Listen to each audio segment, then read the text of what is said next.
Puji Tuhan. Haleluya.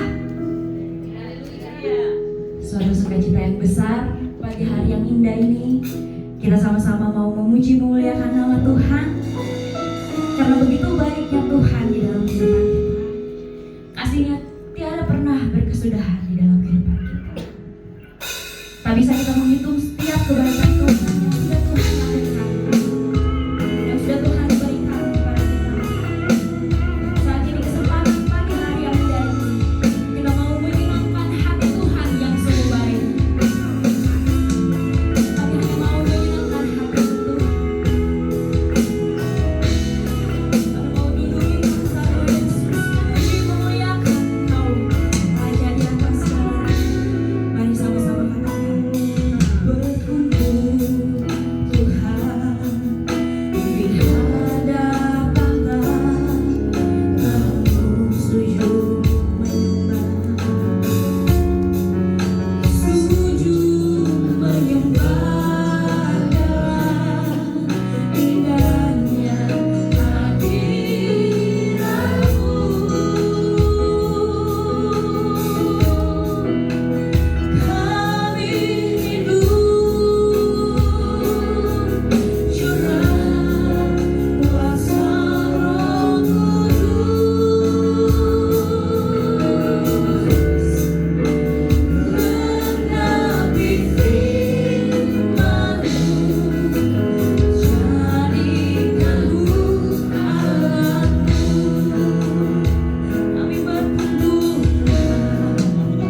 kepada Engkau. Bapa di dalam surga, pada saat pagi hari ini Tuhan, kami umat-umat-Mu Tuhan boleh ada di rumah-Mu. Kami mau menyenangkan hati Engkau. Kami mau memuji Engkau Tuhan. Kami mau melayani Tuhan dengan setiap apa yang kami bisa berikan kepada Engkau Tuhan. Engkau terlalu baik bagi kami Tuhan. Engkau terlalu baik bagi kami Tuhan. Sungguh Tuhan, kami tidak dapat membalas kebaikan-Mu dalam hidup kami Tuhan. Tetapi ajar kepada kami Tuhan, untuk kami mau mempersembahkan tubuh kami sebagai persembahan yang hidup buat Engkau. Engkau adalah andalan kami Tuhan. Engkau adalah andalan kami Tuhan. Engkau pengharapan kami Tuhan. Engkau pengharapan kami Tuhan. Terima kasih. Terima kasih Yesus. Terima kasih Tuhan. Pada saat pagi hari ini Tuhan, kami mau memuji menyenangkan hati Engkau. Urapi kami semua Tuhan, agar setiap pujian yang kami naikkan kepada Engkau Tuhan boleh menyenangkan Engkau Tuhan. Kami berdoa Tuhan buat teman-teman kami yang belum ada bersama-sama dengan kami. Hantar mereka Tuhan, agar kami boleh sama-sama mendapat berkat lewat puji-pujian Tuhan. Terlebih kami mendapat berkat lewat firman Tuhan yang akan kami dengar pada saat siang hari ini. Terima kasih Bapa, ampuni setiap dosa dan kesalahan kami Tuhan. Kalau seringkali kami menyakiti hati Engkau dengan setiap perbuatan kami Tuhan, ampuni. Layakan kami Tuhan pada saat pagi hari ini sampai siang nanti menerima berkat-berkat Tuhan lewat pujian dan firman Tuhan. Terima kasih Tuhan, terima kasih Tuhan. Kami mau bersorak-sorai bagi Engkau. Kami mau mengagungkan Engkau Tuhan. Kami mau melayani Engkau Tuhan. Terima kasih Yesus, terima kasih Tuhan. Hanya di dalam nama Tuhan Yesus Kristus kami sudah berdoa dan mengucap syukur. Haleluya, amin. Haleluya, amin. Sejumlah tetap tinggal berdiri. Ada sukacita? Haleluya. Sebelumnya mari kita mau salam kanan kiri kita dulu. Katakan Tuhan Yesus baik. Sebab segala puji syukur kita kembalikan hanya bagi nama Tuhan Yesus. Kita mau bersorak bagi Tuhan. Kita mau tanggalkan segala beban kita hari ini untuk datang memuji memuliakan nama Tuhan, Allah yang dahsyat, Allah yang luar biasa. Mari sama-sama katakan segala puji syukur hanya bagimu Tuhan. Sebab Kau yang baik yang dipuja, kami mau bersorak. Kami mau bersorak.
kemuliaan pada pagi hari ini Tuhan.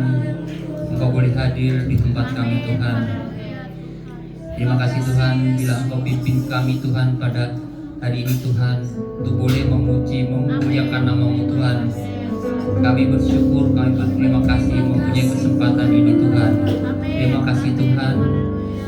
Terimalah Tuhan persembahan pujian kami Tuhan. Biarlah Tuhan doa-doa kami Tuhan boleh menjadi dupa yang harum di hadapan-Mu Tuhan. Terima kasih Tuhan. Terima kasih apabila sebentar Tuhan kami akan mendengarkan sebagian dari firman-Mu Tuhan. Biarlah firman-Mu itu boleh menjadi kekuatan Tuhan di dalam kehidupan kami Tuhan. Sepanjang tahun berjalan ini yang sudah hampir masuk ke tahun depan Tuhan. Terima kasih Tuhan juga untuk tahun-tahun selanjutnya Tuhan. Terima kasih Tuhan. Juga Tuhan apabila kami Tuhan sebentar memberikan persembahan untuk Engkau Tuhan, biarlah persembahan ini Tuhan boleh dikuduskan Tuhan, boleh menjadi berguna Tuhan bagi perkembangan kerajaan Tuhan. Terima kasih Tuhan. Hanya dalam nama Putra-Mu yang tunggal Tuhan Yesus Kristus kami berdoa mengucap syukur. Amin. Haleluya, amin. Seluruh jemaat boleh silakan duduk. Bagi yang bertugas boleh silakan maju ke depan.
Matius pasal 11 ayatnya yang ke-28.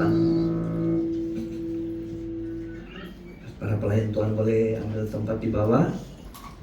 Oke, kita membuka Matius pasal 28. Ini khotbah minggu lalu ayat 28. Seperti janji saya, kita mau lihat bagian kedua daripada khotbah ini, yaitu ayat 29. Tapi ini berkaitan sekali, erat sekali hubungannya antara 2 atau 3 ayat terakhir ini dalam kitab Injil Matius pasal 11. Maka saya membacakan ayat ini, saudara perhatikan dengan baik. Begini bunyi firman Tuhan, ajakan juru selamat ayat 28. Marilah kepadaku semua yang letih lesu dan berbeban berat, aku akan memberi kelegaan kepadamu. Minggu lalu ini sudah tahu apa arti kelegaan, apa arti itu letih lesu.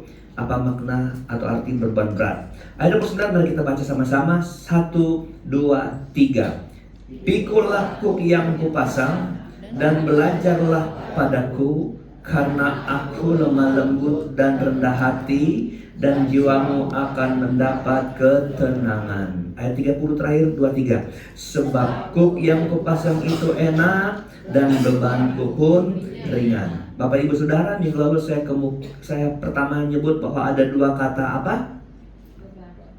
Beban. Jadi ada dua kata beban di sini ya. Pertama 28 dan kemudian ayat 30. Apa beda beban dua beban ini? Yang ayat 28 bebannya adalah berat, kalau yang 30 bebannya ringan. Saudara mau berat atau ringan? Ringan. Dan dari minggu lalu saudara suka pilih ringan. Oke, beban yang berat sudah kita bicara. Kita mau lihat ayat 29. Saya mulai baca ulang ayat 28. Marilah kepadaku semua yang letih lesu dan berbeban berat. Tawaran ini bagi semua orang, benar nggak?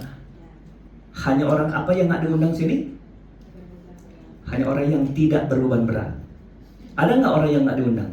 Semua terundang, karena setiap orang berbeban berat, setiap orang berletih lesu. Makanya semua orang terundang di hari ini, supaya ketika mereka yang berlelah, berjerih lelah, yang letih lesu, yang berbeban berat datang, akhirnya apa? Yesus akan memberikan kelegaan kepadamu. Saudara-saudara, sampai di situ khotbah minggu lalu. Tapi yang kita mau bahas hari ini adalah gimana sih cara ketika Tuhan memberikan kelegaan kepada seseorang yang datang. Tuhan itu bukan seperti tukang sulap, ketika datang langsung dioteng, langsung hilang beban berat, langsung hilang letih lesu. Tidak, tapi ini formula gimana seorang ketika datang dia belajar bagaimana sebenarnya solusi yang Yesus mau berikan kepada dia. Nah, hari ini kita mau belajar. Ayat 29 adalah ayat yang menunjuk kepada beginilah cara Allah memberikan kelegaan. Allah memberikan kelegaan, bukan Allah membiarkan saudara tidak ada tekanan, tidak ada beban, tapi Allah mengganti beban. Saudara mengerti? Jadi ketika Tuhan ngasih kita beban, kalau ketika Tuhan memberikan kita solusi terhadap beban masalah kita dengan cara memberikan kelegaan, dengar ya, bukan berarti kita tidak ada beban.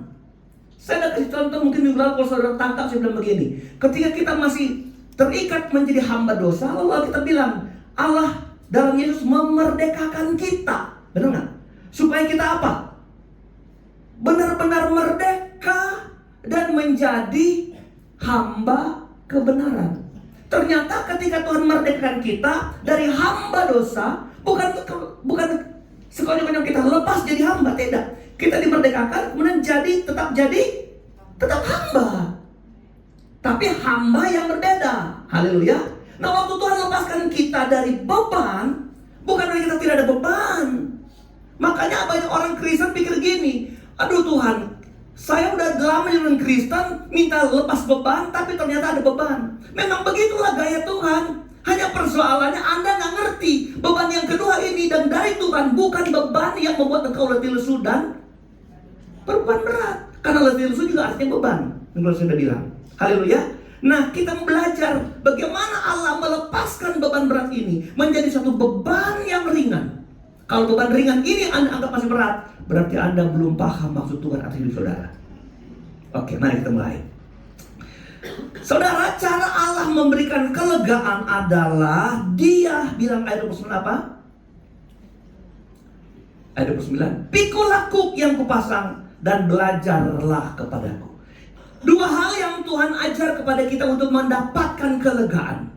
Mendapatkan kelegaan dengan cara mengganti beban yang ringan, beban berat dengan beban yang ringan. Satu, pikulah kuk yang kupasang. Pikulah apa? Kuk. Kuk. Bilang sama-sama kuk. Kuk. Bukan cake, bukan apa? Kuk. Kalau cake Anda suka, tapi kalau cook saya pasti karena nggak mau. Pikul apa? Cook. Tahu nggak arti cook? Cook itu apa cook? Cook itu kayu. Alat seperti kayu yang dibuat untuk dipasang di kerbau, di lehernya kerbau. Oke? Sudah paham? Itu sampai situ dulu. Ya. Kayu yang dipasang di lehernya kerbau.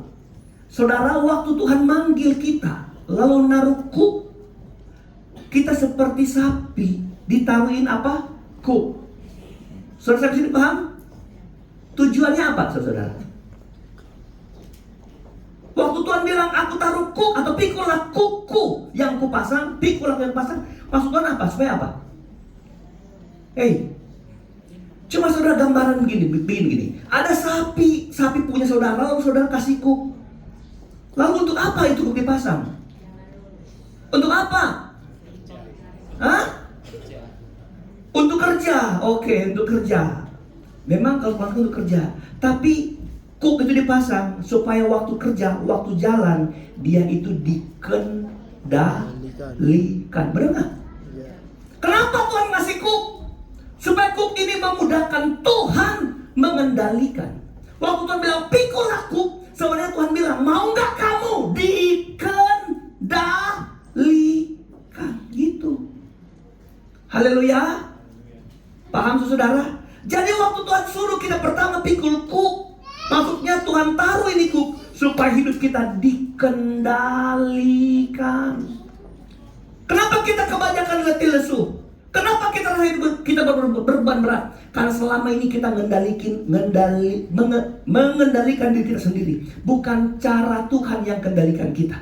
Kita jalan ke sana kemari menurut mau kita. Kita pikir dengan cara itu saya sukses, dengan cara ini saya berhasil, dengan cara ini saya hebat. Saudara-saudara, itu sebabnya akhirnya apa? Kita lelah. Kita berbeban berat. Kita nggak ngelihat hasil yang imbang dengan jerih lelah kita. Kita lebih kecewa karena hasilnya lebih banyak keringat daripada hasil.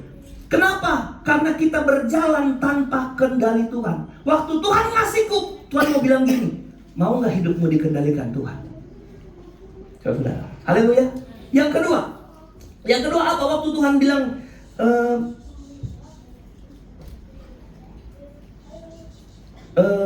menaruh kuk dalam kita. Saudara, di Israel kuk itu dibuat double, makanya dibuat istilah double yoke. Jadi harus ada 2 kerbau atau 2 sapi yang dipasang dalam satu kuk. Haleluya. Bapak Ibu Saudara mengerti? Jadi kuk itu ada 2 sapi yang dipasang. Saudara, saya memang hidup di daerah saya di Manado itu dengan hidup sebagai petani, yang banyak sekali lihat petani hidup dengan bagaimana mereka mengangkut koprah dari kebun yang jauh bawah. Kalau kami bilang itu gerobak roda, saudara, roda sapi di bawah. Dan itu sapi-sapi di kampung saya itu memang ada 2 pasang. Kadang-kala yang saya lihat itu sapi di pasangan tidak imbang. Saya dalam hati, ini om ini masa itu sapi kecil kasih sama sapi besar, saudara. Tapi kita salah. Saya salah. Ini sama dengan orang Israel. Kenapa dikasih sapi yang kecil sama besar? Supaya sapi yang kecil ini dia belajar bagaimana dia dikendalikan. Dan dia belajar dari mana? Dari teman pasangannya yang satu yang besar, saudara. Yang kedua, kenapa artinya Tuhan ngasih kuk sama kita? Supaya kita apa? Belajar bekerja sama dengan Tuhan. Tuhan itu yang lebih unggul, dia senior dalam kita. Dia lebih senior. Kita tuh sapi muda, saudara. Kita belajar. Oh, Tuhan ngasih kuk sama kita. Tuhan bilang, mau nggak kamu belajar sama kita? Selama ini kita apa? Lelah, berjerih lelah kita. Hasilnya memang lelah, saudara. Nggak dapat apa-apa. Karena apa? Kita nggak pernah belajar kepada sumber berkat itu. Kita pikir dapat berkat dengan kekuatan kita. Tapi hari ini, supaya bebanmu itu menjadi ringan, kita belajar. Kita harus apa? Belajar dari bekerja sama dengan senior kita. Dan saya mau kasih tahu, kita sama-sama di pekerjaan Tuhan ini, bukan kita sendiri yang kerjakan. Allah turut bekerja dalam segala sesuatu. Untuk apa? Mendatangkan kebaikan. Jadi kalau tidak ada penyertaan Tuhan, tidak campur tangan Tuhan, tidak ada kerjasama dengan Tuhan, semua yang kita kerjakan tidak datangkan kebaikan, hasilnya cuma lelah, hasilnya cuma jadi beban. Itu sebabnya kita hidup bersungut-sungut, kita hidup mengeluh. Kenapa? Karena kita lupa belajar dari mana, dari siapa kita, untuk supaya kita apa? Melihat hasil yang imbang dengan setiap jerih lelah kita. Itu yang kedua, saudara. Jadi kita harus bekerja sama. Yang ketiga apa, Bapak Ibu Saudara? Waktu Tuhan manggil kita untuk ditaruh kuk, itu namanya kuk baru. Kuk yang apa? Yang Yesusnya pengendali. Jadi waktu Tuhan bilang gini, apa? Pikulah kuk yang kupasang. Selama itu Anda hidup di dalam kendali kuk yang bukan Tuhan pasang. Paham saudara? Kenapa Tuhan panggil kamu untuk pikul kuk yang kupasang? Supaya saudara melepas kuk lama saudara. Amin. Saudara masih ingat minggu lalu saya bilang latar belakang ketika Tuhan panggil mari yang letih lesu. Kenapa mereka dipanggil yang letih lesu dan berbeban berat ini? Kenapa? Ingat nak? Karena orang Israel satu, hidup dalam penjajahan. Benar kan? Mereka dikendalikan. Mereka hidup dalam aturan-aturan penjajah. Kedua, mereka hidup dalam apa? Kendali para orang Farisi. Ketiga, kendali dalam apa? Tata cara agama yang berat.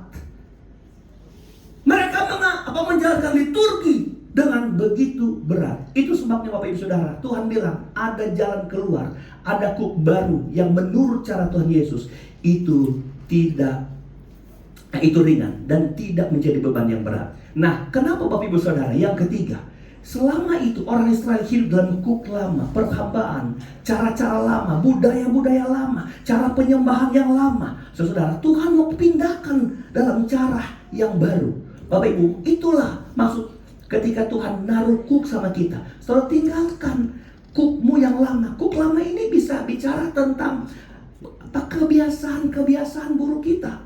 Kita jadi lelah. Ada orang tahu keberdosaannya itu membebani dia. Dia tahu waktu dia bikin salah itu berat hidupnya di langit. Tapi dia nggak bisa lepas untuk tidak berbuat dosa. Saudara, dosa itu seperti kecanduan. Contoh sederhana, ada orang main judi. Orang kalau udah terikat judi susah. Dia tahu kalau dia main judi dia akan rugi. Tetapi dia main terus. Saudara. Di sini nggak ada pemain judi kan? Nggak ada lah. Masa ada?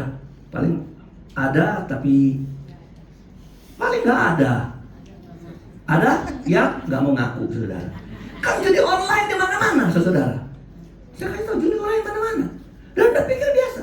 Itu lama-lama kita kecanduan. Kita tahu itu membebani hidup kita. Kita tahu itu mengurangi membebani rumah tangga kita, keluarga kita. Saudara, anak judi online, ada anak sampai maling, ada anak judi online, anak nipu orang tuanya sendiri, saudara. Jadi beban. Tapi dia tahu itu merugikan, tapi dia nggak bisa keluar. Nah, Allah mau ganti beban ini supaya apa? Beban yang kau pikul, beban baru, bebannya Tuhan. Haleluya. Jadi waktu Tuhan bilang belajar, pikulah kuk yang kupasang, ada 3 hal yang Tuhan sedang ajar kepada kita. Apa? Kita harus hidup dalam kendali Tuhan. Kalau engkau dikendalikan Tuhan, engkau udah tahu kan perintah Tuhan. Kedua, kita kerjasama. Kita ditarik dalam satu kuk yang sama dengan Tuhan. Dan saya katakan sama saudara, kita itu kalau pasangan dengan Tuhan, kita itu lebih banyak lemahnya. Lihat tuh sapi muda itu, dia lihat, dia jatuh saudara.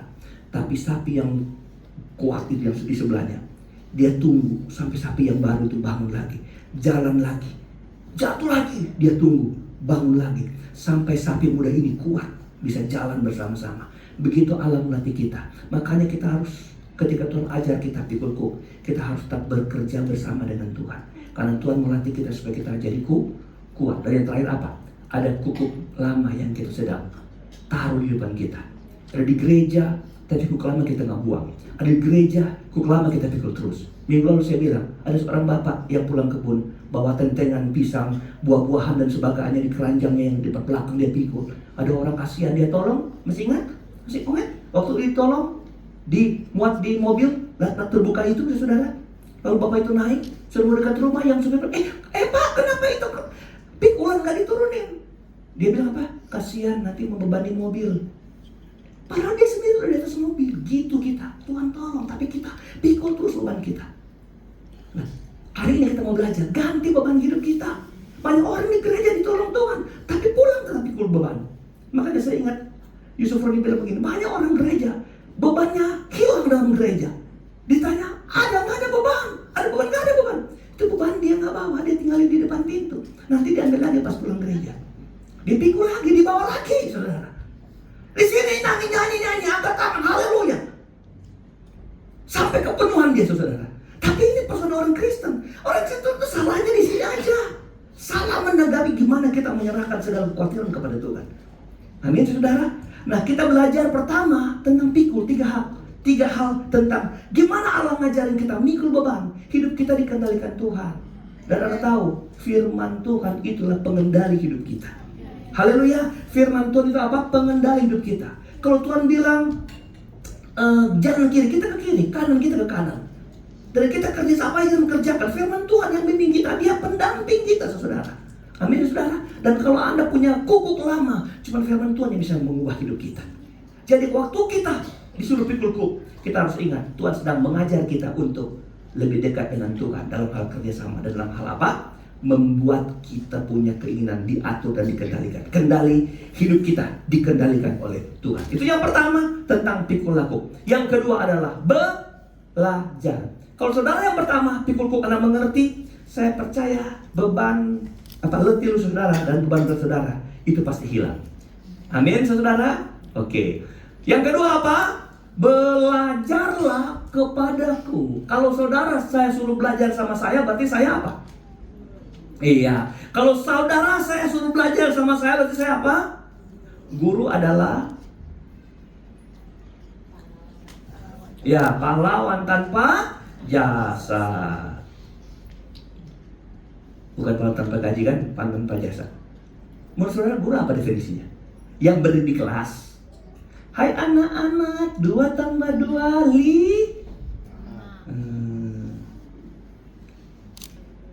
Guru itu apa? Guru itu apa? Oke, dulu guru itu pengajar, pendidik. Apakah kita ngajarin orang nanti di depan kelas? Setiap orang yang bisa membuat orang lain untuk tahu yang dia nggak tahu, itu guru. Saya ulangi kalimat saya. Setiap orang yang mampu membuat orang lain tidak tahu menjadi tahu karena dia ngasih tahu, dia itu guru. Boleh bilang amin? Sepakat dengan saya di sini? Haleluya. Coba pikulah, belajarlah kepadaku. Apakah ketika guru itu hanya ngajarin ilmu? Apakah dia hanya ngajar ilmu? Dia ngajarin keteladanan, itu guru. Haleluya. Itu sebabnya guru nggak diukur di ruang kelas. Guru diukur di mana saja dia ada. Dia bisa jadi guru karena dia bukan ngajarin ilmu doang, tapi dia ngajarin keteladanan. Itu sebabnya orang-orang di rumah kita nggak berubah. Padahal kita bisa dianggap jadi contoh, tapi kita nggak menulari keteladanan. Akhirnya orang di rumah nggak ngikutin. Haleluya. Jadi Anda di rumah bisa jadi guru. Haleluya. Jadi saudara itu semua peluang guru. Boleh bilang amin? Saudara bisa jadi guru kalau ada yang Anda lebih tahu. Tapi dia bapak saya, beda apa-apa. Kalau Anda mau tahu apa yang dia pernah nggak tahu, saudara kasih tahu supaya dia tahu. Anda sedang diajar jadi guru. Amin. Apalagi kebenaran. Apalagi kebenaran, saudara. Banyak orang tua yang bisa jadi terima Tuhan karena seorang ada anaknya yang kecil yang bisa ngasih tahu tentang hal kebenaran sederhana. Saudara, itu sebabnya kita jangan menganggap remeh hal-hal kecil yang kita pikir dia bukan siapa-siapa. Tapi kalau dia ngasih tahu sesuatu itu tentang kebenaran, kita ikutin. Oke, sampai situ aja tentang guru. Jadi apa maksudnya ketika dia bilang belajar kepadaku? Sekarang kita lihat apa sih yang Tuhan mau ajar sama kita. Kalau kita disuruh belajarlah kepadaku, mari kita baca ulang aja pelan-pelan saja. Belajarlah kepadaku. Apa hal apa itu? Oke, dan belajarlah kepadaku karena aku lemah lembut dan rendah hati. Jadi apa yang Tuhan Yesus ajar kepada kita, dia nggak ajarin ilmu, tapi dia pertama yang dia ajarin adalah karakter. Lemah lembut dan rendah hati itu karakter. karakter. Anda tahu Anda bisa bertahan di perusahaan mana kerja kalau karaktermu bagus, bosmu akan pertahankan saudara karena karaktermu. Saudara, amin. Skill dulu tinggalkan dulu, karena skill menyangkut jabatan. Tapi kalau karakter, aduh sayang banget nih orang ini begitu baik, jujur, setia, itu karakter. Kenapa kita lelah berusaha? Karena kita nggak dampingin dengan karakter yang benar. Kita usaha tapi kita nipu. Kita usaha tapi kita bohongin orang. Akhirnya apa? Lelah kita saudara. Tapi kalau kau ikut karakter Tuhan, ini situ udah belajar. Kenapa? Kelemah lembutan itu dan apa? Rendah hati itu karakter. Lemah lembut apa itu lemah lembut? Apa itu lemah lembut? Tidak kasar, lemah lembut. Kalau orang jawab dia sopan sopian. Haleluya. Di sini ada yang kasar-kasar saudara. Dari mulut saudara saja orang bisa nilai kita. Jaga. Lemah lembut itu tidak memaksa. Lemah lembut itu tidak apa? Lemah lembut itu penuh belas kasih. Lemah lembut. Lemah lembut itu bukan seperti orang Solo yang kakinya diinjak. Maaf Pak, kaki saya di bawah, kaki Bapak di atas. Lemah lembut saudara. Lemah lembut nggak ada hubungan dengan intonasi. Lemah lembut ada hubungannya dengan tujuan. Karena apa? Teguran yang nyata lebih hebat daripada kasih yang tersembunyi. Lemah lembut ketika kau mau mengubah orang, tapi dengan cara yang benar, cara yang penuh kesabaran. Minggu lalu saya bilang, ada nggak orang sabar yang nasihatin orang nggak sabar bilang yang lain harus sabar? Pernah tahu? Saya contohnya kemarin, sabar ya, gua bilang sabar, kamu nggak sabar, sabar dong, gitu. Orang yang nggak sabar menasihatin orang sabar. Yang jadi apa? Bukan sabar, tapi bubar. Kenapa jadi bubar? Karena dia nggak lakuin dengan sabar, tapi dengan barbar, akhirnya bubar. Karakter. Kita belajar itu apa? Karakter. Lemah lembut, rendah hati, nggak sombong. Semakin tinggi, semakin rendah hati dia. Semakin Tuhan angkat, semakin dia rendah hati, saudara. Nggak sombong, rendah hati, saudara. Haleluya. Kenapa orang banyak jatuh? Dia sombong. Itu sebabnya kita kelelahan. Tuhan baru naik sedikit udah jatuh. Baru mau bangun usaha dikit udah jatuh. Kenapa? Sombong. Sombong itu musuh terbesar dalam Alkitab. Dan Tuhan gak pernah lama-lama orang sombong. Haleluya. Jadi yang pertama, apa? Kita belajar dari Tuhan adalah hal karakter. Yang kedua, apa yang kita belajar dari Tuhan? Ketika Tuhan belajar kepadaku, dia mengajarkan gaya hidup. Gaya hidup apa itu? Gaya hidup. Kalau dia Tuhan belajar kepadaku, kita mesti buka. Riwayat Tuhan seperti apa sih? Gaya hidup. Doa tuh gaya hidup, saudara. Beribadah tuh gaya hidup. Haleluya.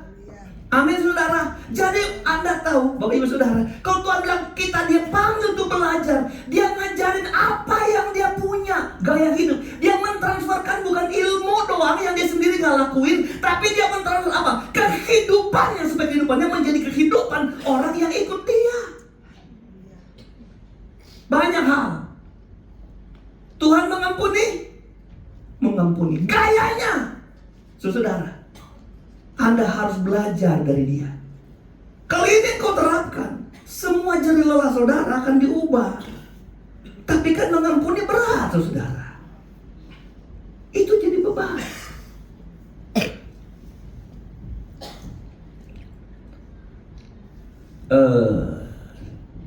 Di Alkitab ada seorang nabi yang Tuhan suruh.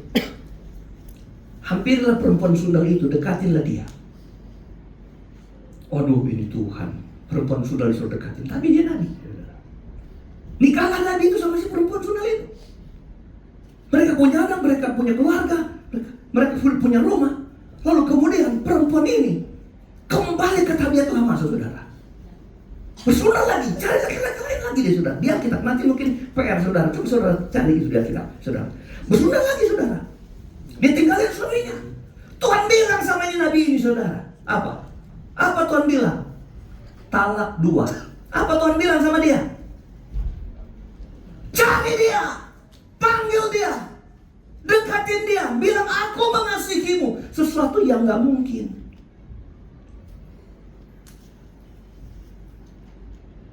Nabi besar di perjanjian lama.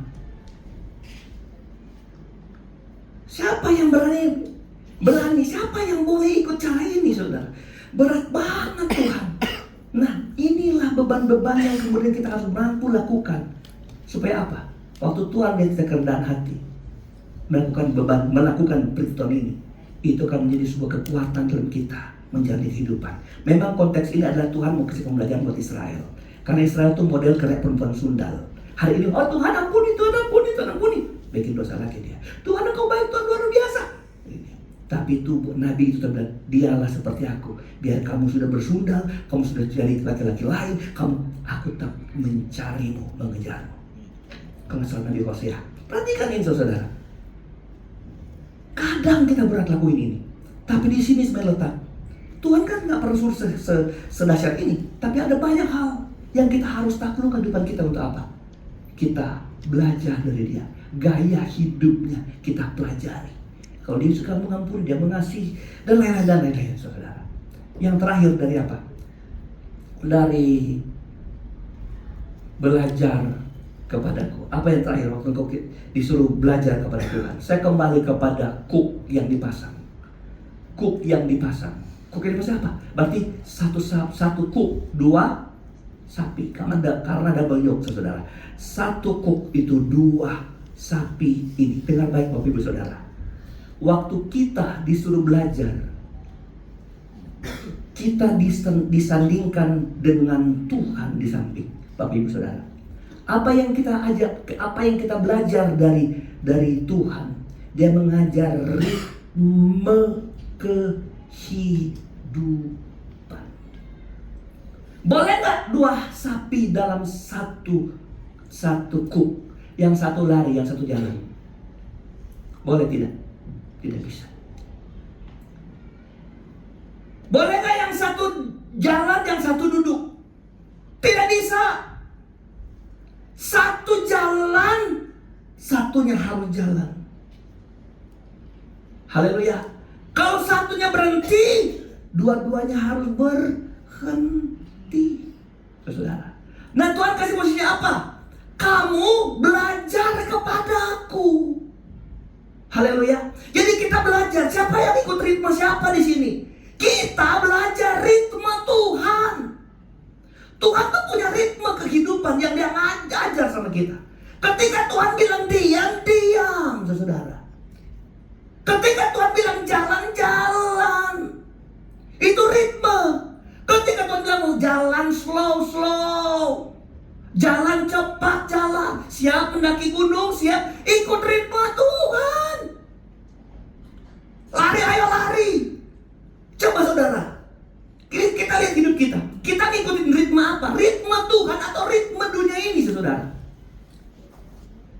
Bermain musik itu ada ritme yang harus diikutin. Apakah dia keyboard, drum, bass? Itu ada ritme yang dijalanin sama. Kalau yang satu lebih cepat, satu slow, beda. Lagu apa yang mau diiringi oleh 2 pemain musik yang ritmenya berbeda? Saudara. Amin. Haleluya. Nah, inilah yang Tuhan ajar sama kita. Kuk yang Tuhan pasang itu, saudara, mengajar kepada kita apa? Hidup kita ditaruh dalam Tuhan. Biar Tuhan kendalikan hidup kita. Lalu kalau saya gabung antara pikul dan belajar, waktu kita taruh hidup kita dalam kendali Dia mau kita itu hidup dalam aturan-aturan Tuhan, dalam ritmenya Tuhan. Dan Bapak Ibu Saudara, hari ini saya nggak banyak ayat. Saya hanya kasih tahu cara ini kepada saudara. Supaya apa? Saudara terlepas dari letih, lesu, dan beban berat. Boleh bilang amin? Haleluya. Oke, mari kita lihat ayatnya yang terakhir. Puji Tuhan.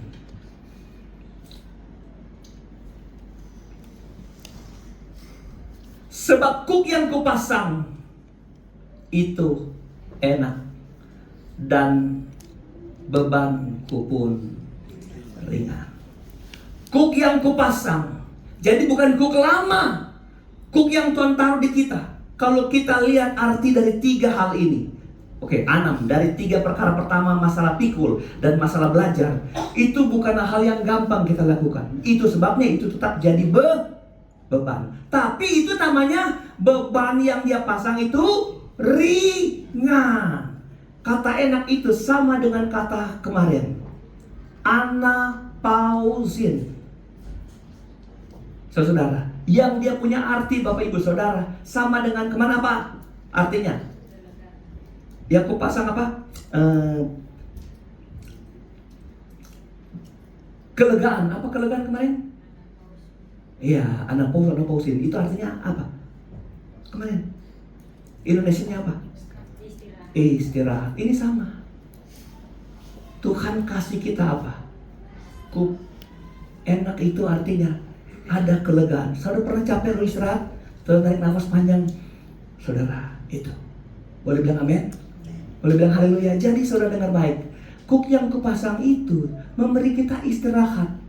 Oi, kata Om beban. Dengar, waktu Tuhan kasih itu, kita istirahat dari penat yang salah kemarin. Haleluya. Kita istirahat dari beban-beban berat. Beban tetap beban, tapi dia berubah versi. Beban hari ini beban yang ringan. Coba perhatikan. Kata ringan di sini, Bapak Ibu Saudara, itu spons. Haleluya. Itu kalau spons taruh air, Bapak Ibu Saudara, apa? Iya. Sifat spons apa? Meresap air dengan cepat. Benar nggak saudara? Meresap air. Nah ini dia orang-orang Kristennya ketika Tuhan taruh kuk, gayanya seperti ini.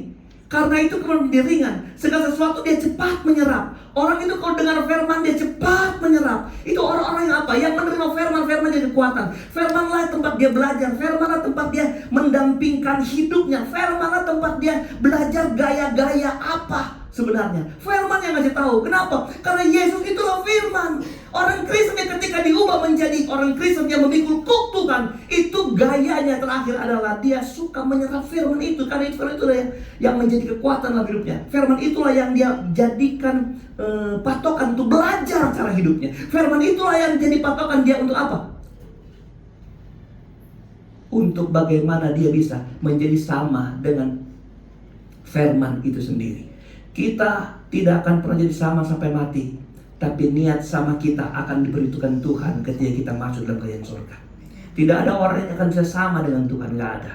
Tapi setiap upaya-upaya untuk terus menjadi sama, saudara. Kalau ada janji Tuhan, kita orang benar akan berjalan sampai rembang tengah hari. Ada janji Tuhan. Begitu berat kita sampai pada titik terang yang sebenarnya. Berat, saudara. Kita baru mau terang-terang sedikit, mundur lagi kita. Mau terang, mau semakin aduh, saudara. Konflik lagi kita, mundur lagi, saudara. Kita nggak bisa sampai. Tapi upaya-upaya kita lemah, selalu mau ingin maju, akan diberitahu Tuhan di satu saat tertentu waktu kita datang kepada Tuhan. Itu sama seperti ketika Allah menyuruh Abraham untuk membunuh Ishak. Ketika Ishak sudah diikat di atas mezbah batu itu, waktu pisau tinggal sedikit lagi menancap di dada Ishak, ada suara bilang, Abraham, Abraham, jangan kau apa-apakan Ishak. Aku sudah gantikan dengan domba tambun. Bapak Ibu Saudara, karena aku sudah memperhitungkan itu. Apa yang diperhitungkan ke Ishak? Ke Abraham. Abraham gak bunuh Ishak, tapi Allah memperhitungkan Abraham melakukan itu. Kenapa? Karena ketaatan. Makanya dia disebut Bapak orang percaya. Bukan karena dia gak ada dosa, bukan. Tapi karena apa yang Tuhan bikin dia lakukan. Makanya orang berdosa, orang benar, orang Kristen dan orang Kristen kadang tidak lihat dari berapa banyak salah, tapi kemampuan berubah yang cepat terlihat di dalam orang Kristen. Orang Kristen bisa lemah, orang di luar Kristen apalagi. Tapi waktu mereka lemah, yang satu gak mau bangun, yang orang Kristen cepat bangun. Kita gak bisa diukur dari setiap salah, semua kita ada salah. Itu sebabnya kenapa Tuhan harus mati gantikan kita, supaya dia bilang setiap salah yang dilakukan oleh daging dalam kita itu ditebus oleh darah Tuhan Yesus Kristus. Salah kita ditebus. Harusnya dari sorga saya, hai umat manusia, dosa-dosamu yang kemarin aku sudah ampuni. Bisa? Bisa. Tapi Tuhan tidak seperti itu. Dia harus datang. Dia harus menggantikan penghukuman itu. Penghukuman apa? Penghukuman dari akibat rasa salah. Perbuatan-perbuatan salah dalam kita. Itu sebabnya betapa hebat firman itu dalam kita. Yesus itu adalah firman yang dari awal dunia ini dia sudah merancangkan yang pada mulanya firman itu. Dia akan menjadi daging, menjadi sama seperti kita. Supaya apa? Dia merasakan penderitaan kita, merasakan jerilah kita, merasakan beban depan kita. Tapi waktu dia rasakan, dia nggak bisa hanya dengan secara bim salah bim kita langsung berubah, tidak. Tapi dia mengajar kita Bapak Ibu Saudara, supaya apa? Kita benar-benar mengalami beban yang ringan itu menjadi kesukaan sampai Tuhan Yesus datang kembali. Saya pikir ini saja dapat saya sampaikan. Kita mau perjamuan kudus Bapak Ibu Saudara. Sebelum kita itu, kita mau tundukkan kepala sejenak. Haleluya, haleluya.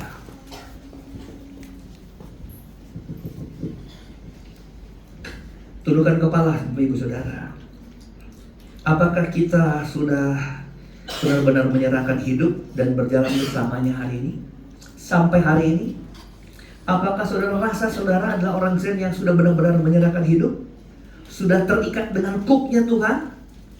Atau saudara masih jalan sendiri? Engkau masih di luar kuknya Tuhan. Engkau masih mengenakan kuk yang bukan di Tuhan yang pasang. Saudara ikuti, lihat. Kalau saudara dipanggil masuk memikul kuk yang Tuhan pasang, itu boleh Tuhan bilang, engkau harus tunduk dalam kendali Tuhan. Engkau harus belajar sama Tuhan. Engkau harus tahu bahwa kuk lamamu gak jangan hidup lagi di hidup saudara. Kuk lamamu. Tabiat-tabiat lamamu jangan hidup lagi. Sekarang kau sedang diajar tabiat-tabiat Tuhan dalam hidup kita.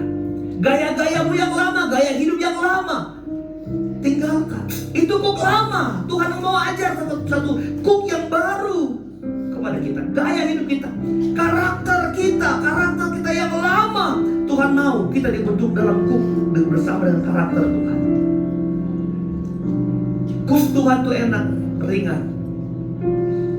Kalau engkau rasa itu bagian dari yang Tuhan rancangkan dalam saudara, saudara akan mengatakan itu enak dan ringan untuk engkau jalani. Tapi kalau engkau rasa itu berat, engkau rasa itu membebani hidup saudara. Ada di orang Kristen terbeban dengan pelayanan, atau pelayananmu membebani hidup saudara. Jadi orang Kristen banyak tuntutan. Jadi orang Kristen harus begini. Jadi orang Kristen harus begitu. Saudara belum membuka hati sepenuhnya buat dipasangkan kuk Tuhan. Mari kita bangkit berdiri. Terima kasih Tuhan buat anugerah-Mu yang besar dalam kami. Tuhan dari sorga datang ke dunia, turun dia menjadi sama seperti kita. Untuk apa? Untuk menunjukkan karakternya, supaya orang-orang belajar langsung dari Tuhan.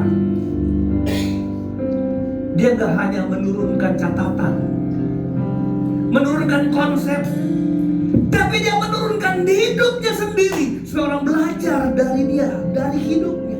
Inilah beda Tuhan kita, saudara. Kita gak hanya disuruh jujur, kita gak hanya disuruh jangan berbuat ini, tapi dia datang dengan perilaku jujurnya supaya kita belajar langsung dari dia. Ini maksudnya Tuhan memberikan kita beban yang ringan, tapi semua kita dapat dari Tuhan, bukan di luar Tuhan. Ada kukuk dunia yang sedang kau jalankan hari-hari ini. Saya memberitahu saudara, firman adalah kebenaran. Alkitab bilang hanya dua hal orang dipanggil, supaya kau diselamatkan dan pikul salib setiap waktu. Ada salib di hidup kita, ada kuk yang harus engkau pikul. Saudara ulang, ini sederhana Bapak Ibu Saudara, tapi saya ingin Anda bertanya di saudara, sudah nggak Anda dalam kuknya Tuhan? Saya takut Anda ada di gereja tapi kok di kuknya luar, di kuk yang bukan Tuhan taruh, di kuk dunia. Kelihatan di mana? Kelihatan di cara engkau belajar. Engkau belajar hal yang dari Tuhan. Engkau nggak belajar dari firman. Engkau nggak belajar dari Yesus yang mengasihi, yang mengampuni. Engkau menendang, engkau jalanin hidup gitu terus, saudara. Sederhana hari ini, saudara. Pulang dan dengar, Tuhan, aku udah dikuk Tuhan nggak? Udah dipasangin kuk Tuhan nggak aku, Tuhan? Atau aku hanya orang Kristen tapi aku sedang tidak pernah ada kuk dia dipasang.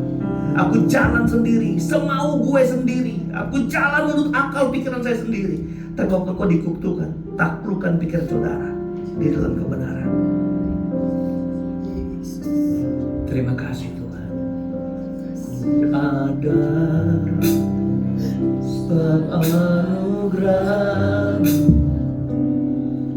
ada karena kasih Tuhan Yesus. Berterima kasih. Haleluya.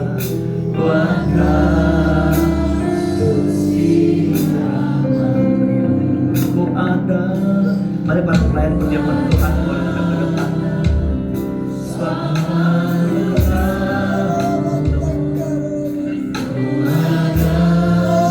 Sangkal sudah ditebus dengan darahnya yang mahal. Tapi tidak sampai di sini saja Bapak Ibu Saudara. Saudara dan saya akan disuruh mengikut hukum. Saya dan saudara akan disuruh belajar kepada Dia. Dia yang bukan hanya di sorga, yang memerintahkan perintah untuk tidak berbuat ini dan itu, tapi Dia yang dari sorga turun bawa hidupnya sendiri dalam hidup, supaya kita belajar langsung dari cara-cara hidupnya. Bahkan Dia dengan segala kesenangan hati menyerahkan nyawanya, mati di salib buat hidup saya dan hidup saudara-saudara.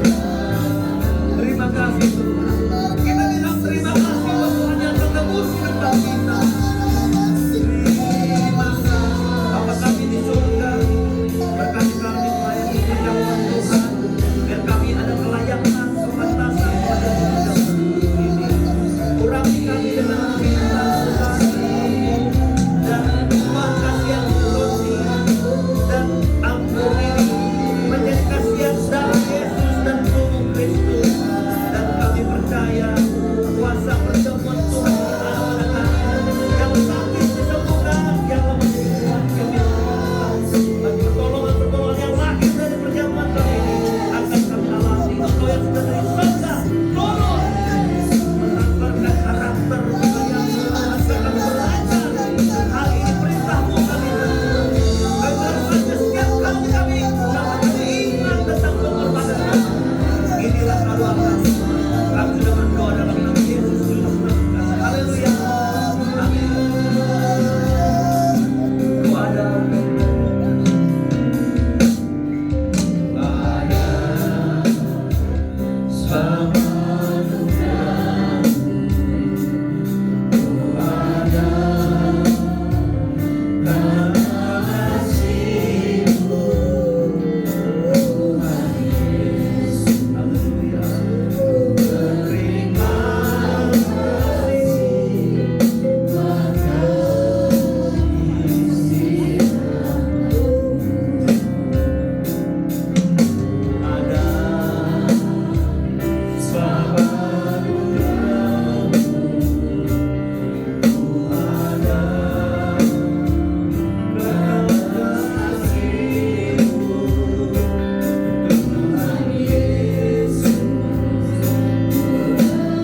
sampai di sini Tuhan mengubah kami Tuhan, dan cara hidup, gaya hidup, tampilan, sifat-sifat kami, serta terjang kami yang Allah rubah. Tapi Allah merubah kediaman kekal kami Tuhan, dari kebinasaan menjadi kehidupan yang kekal selama-lamanya. Engkau mati di salib dan kami percaya akan hal itu. Bahkan setiap kami yang sakit akan terima perjamuan berdiri untuk sembuhkan Tuhan. Yang lemah akan jadi kuat, yang bimbang akan kuat. Saudara yang punya persoalan, saudara yang punya masalah, saudara yang punya tekanan, saudara yang punya beban hari ini, saudara angkat dengan tanganmu, angkat dengan tanganmu roti dan anggur ini dengan iman. Anda terima ini sebagai bentuk kekuatan yang Tuhan suplai bagi saudara. Setiap persoalan kau bisa lalui, karena Dia juga sudah mati buat kita, memberikan kita kekuatan supaya kita bisa melewati setiap tantangan kehidupan kita. Sebelum kita makan, mari kita angkat roti dengan tangan kanan kita, dan kita dengar firman Tuhan ini. Ketika mereka sedang makan, Yesus mengambil roti yang mengucap berkat. Dia memecahkannya lalu memberikannya kepada murid-muridnya dan berkata, ambillah, makanlah, inilah tubuhku yang diserahkan bagi kamu jadi peringatan akan aku. Mari kita makan dalam iman, dalam nama Tuhan Yesus Kristus. Haleluya, haleluya.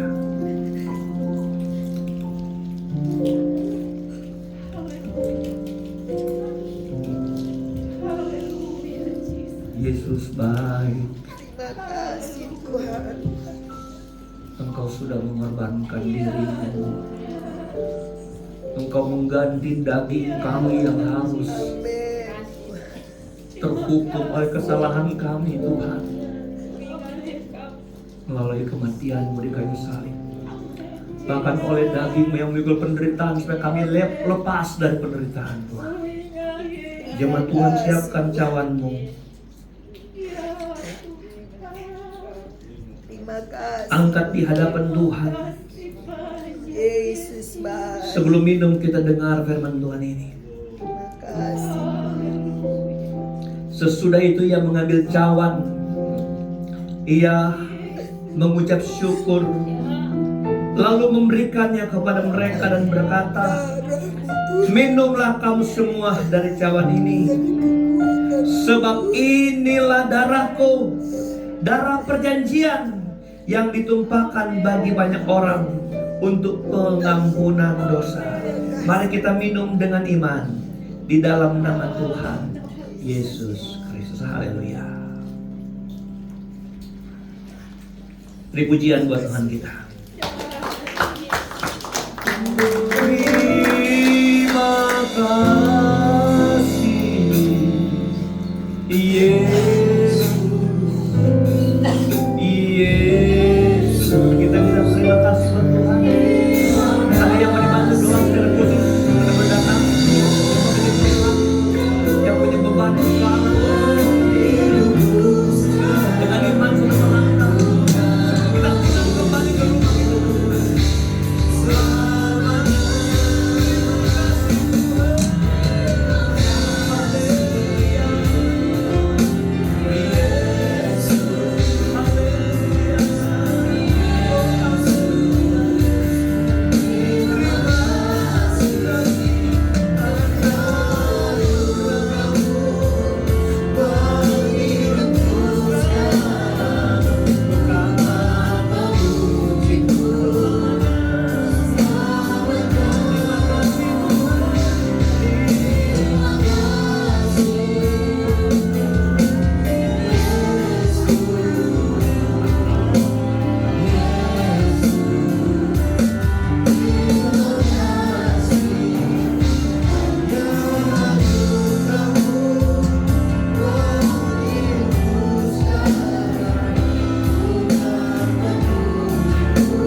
benar kami mau Natal Tuhan.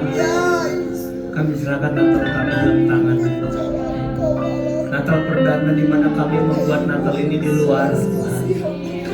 Tidak ada maksud lain selain kami hanya ingin memuji Tuhan, memuliakan nama. Kami rindu semua jemaat Tuhan bisa duduk luas, lega untuk bisa menyembah Tuhan, memuliakan nama. Kami rindu Tuhan ini boleh terjadi bagi kemuliaan Allah. Tuhan tolong Tuhan, biar melalui Natal ini minimal ada banyak jiwa-jiwa yang disegarkan kembali, dikuatkan kembali, diteguhkan kembali, dan mengerti kenapa Natal ada bagi kami. Kami rindu Tuhan, bahkan Natal ini boleh membawa jiwa-jiwa yang belum bertobat datang kepadamu. Jiwa-jiwa Kristen KTP Tuhan diubah menjadi Kristen yang hidup dalam kehidupan Kristus yang sebenarnya Tuhan. Ada banyak hal Tuhan yang mungkin secara kasat mata tidak bisa kami lihat, tapi Tuhan bekerja di dalam mendatangkan kebaikan. Sebabnya berkati panitia semuanya, dari ketua, wakil sekretaris sebenarnya, dan seluruh anggota panitia, berkati seluruh jemaat Tuhan. Karena ini adalah pekerjaan Tuhan dan ini bagian dari seluruh jemaat Tuhan. Kami support, kami dukung ini Tuhan. Karena kami tahu nama Allah akan dimuliakan dalam pelayanan Natal di hidup Bahagia Tuhan. Dan kami berdoa Tuhan, setiap yang sedang peduli perhatikan akan Natal ini, Tuhan pasti membalaskan berkat berlimpah dari mereka Tuhan. Satukan, kuatkan jemaat Tuhan, dan kami bergandengan tangan satu dengan yang lain. Gak ada yang lebih satu dengan yang lain. Semua kita sama. Kita anak-anak Tuhan yang berdiri sama tinggi, duduk sama rendah di hadapan Allah. Kami hanya memberikan pengakuan bahwa kami ada karena Tuhan. Kami hidup karena anugerah. Itu sebenarnya kami bisa berbuat apa saja demi kemuliaan Tuhan dan pelayanan di tempat ini. Terpujilah nama Tuhan kau selamanya. Jemaat Tuhan yang setelah hadir, ulurkan tangan mereka, sembuhkan yang sakit, kuatkan yang lemah, tetapkan dalam nama Yesus. Kami rindu di hari yang akan datang, di ibadah-ibadah yang lain kami bersama-sama bergandengan tangan memuji membesarkan akan nama Tuhan. Kami yang sudah melayani Tuhan di altar ini, berkati Tuhan. Worship leader WL Tuhan berkati, urapan Tuhan ada bersama mereka. Mereka semakin punya hati melayani Tuhan. Mereka ada di mimbar ini Tuhan karena mereka mau tampil di hadapan Allah, bukan tampil di hadapan jemaat. Mereka tampil dengan hati di hadapan Tuhan. Kami percaya itulah alasan ketika kami kerjakan itu berdampak bagi pelayanan kami Tuhan melalui jemaat Tuhan. Dan kami berdoa buat pemain-pemain musik semua, anak-anak muda ini, anak-anak masih remaja ini Tuhan, pakai mereka, urapi mereka Tuhan, semakin Tuhan tambahkan talent dalam mereka Tuhan, supaya mereka boleh diangkat Tuhan, mereka dipromosi Tuhan, karakter mereka mengikutinya Tuhan. Terima kasih. Dan nama Allah dimuliakan. Apapun kerja mereka, siswa mahasiswa bekerja Tuhan, tolong Tuhan, nama Allah dimuliakan. Tambur banner Tuhan, tolong berkati anak muda ini, pakai mereka juga di arah Tuhan. Kolektan, taser, dan kami semua yang duduk hari ini menyembah Tuhan. Sama-sama kami sudah diberkati Tuhan. Tidak ada yang pulang kosong Tuhan. Kami belajar hal sederhana. Kami pulang dengan perenungan sederhana hari ini. Kami ini lembu-lembu muda yang perlu banyak belajar Tuhan. Dan tidak pernah ada hari tanpa belajar. Kami nggak ada istirahat, kami harus terus belajar. Sama firman yang menghidupi kami. Segala kemuliaan hanya bagi nama Tuhan Yesus Kristus. Kami berdoa buat kesehatan Ibu Gembala, Tuhan tolong dia, proses kesembuhan, selamat kemoterapi dan sebagainya Tuhan. Kami melaluinya dengan iman bahwa itu semua petunjuk dokter adalah jalan Tuhan untuk harus dilalui. Nama Tuhan ditinggikan, dimuliakan. Langkah pulang jemaat Tuhan sertai, tibakan dengan selamat di rumah masing-masing. Jauh dekat, cerita berketaran, pertolongan Tuhan selalu bagi mereka Bapa. Segala kemuliaan hanya bagi nama Tuhan. Kami serahkan ibadah sepanjang minggu berjalan ini, kegiatan sepanjang minggu berjalan ini Tuhan, yang kami kerjakan di gereja ini ataupun di tempat perayaan nanti, nama Allah akan dimuliakan di dalamnya. Dalam nama Yesus kami berdoa bersyukur. Akhiri ibadah perjamuan Tuhan hari ini, mengucap syukur hanya dalam nama Juru Selamat kami, Tuhan Yesus Kristus. Dan akhirnya kami angkat tangan hati di hadapan Tuhan dengan iman pulang membawa anugerah, kemurahan, kebaikan, kesetiaan, urapan dan persekutuan yang di dalam Allah Bapa, Putra dan Roh Kudus, di dalam kasih karunia Tuhan Yesus Kristus Juru Selamat. menyertai kita sekalian dari sekarang, besok, dan sampai hari Maranatha.